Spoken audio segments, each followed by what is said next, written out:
Menace permanente d'arrestation et de retour en prison. L'objectif des autorités, faire taire le Hirak et les espoirs de changement qu'il a soulevés. Pendant quelques semaines, Amel Zen avait cru en avoir fini avec la censure politique, avant de déchanter.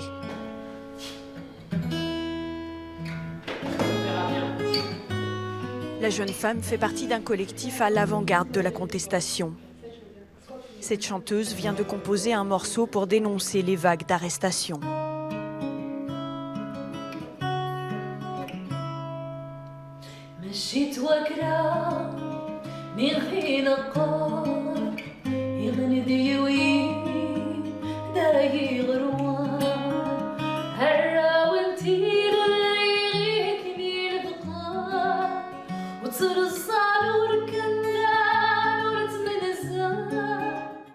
Cette chanson raconte justement des détenus qui, eux, ont choisi de résister, de ne pas courber l'échine, de ne pas se trahir et de continuer la résistance malgré on va dire, la répression.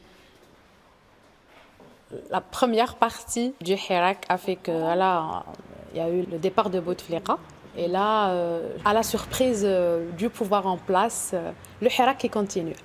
Ce n'était pas juste pour le 5e mandat. Le peuple était sorti le 22 février pour dire non au 5e mandat, mais aussi pour la rupture totale avec le système en place.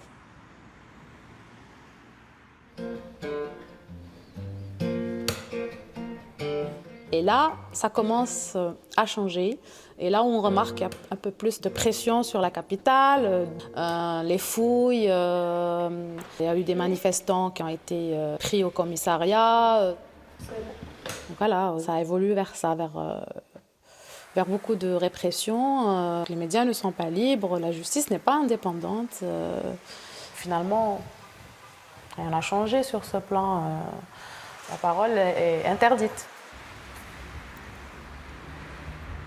Il y a un an, Amel avait fait partie des premiers à répondre à l'appel du 22 février. Depuis, la jeune femme rejoint les rangs des manifestants tous les vendredis. Elle refuse de se voir voler leur révolte par le nouveau pouvoir en place.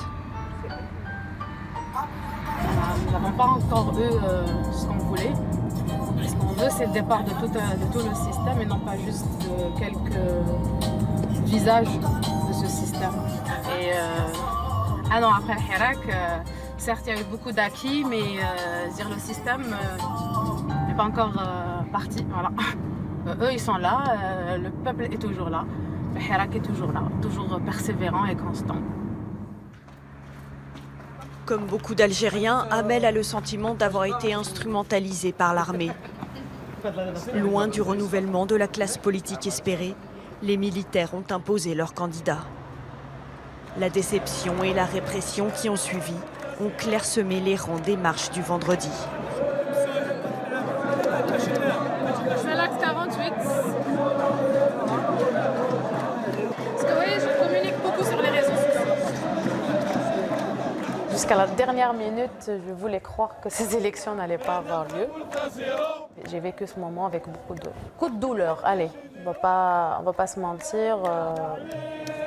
J'ai senti la violation de cette volonté qui était scandée chaque vendredi.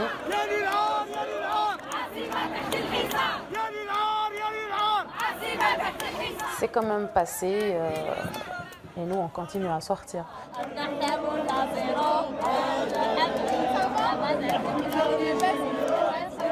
Il y a 36 000 façons de faire pour changer les choses.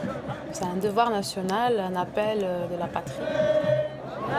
Un an après le début du Hirak, la chute du clan Bouteflika reste la seule victoire du mouvement.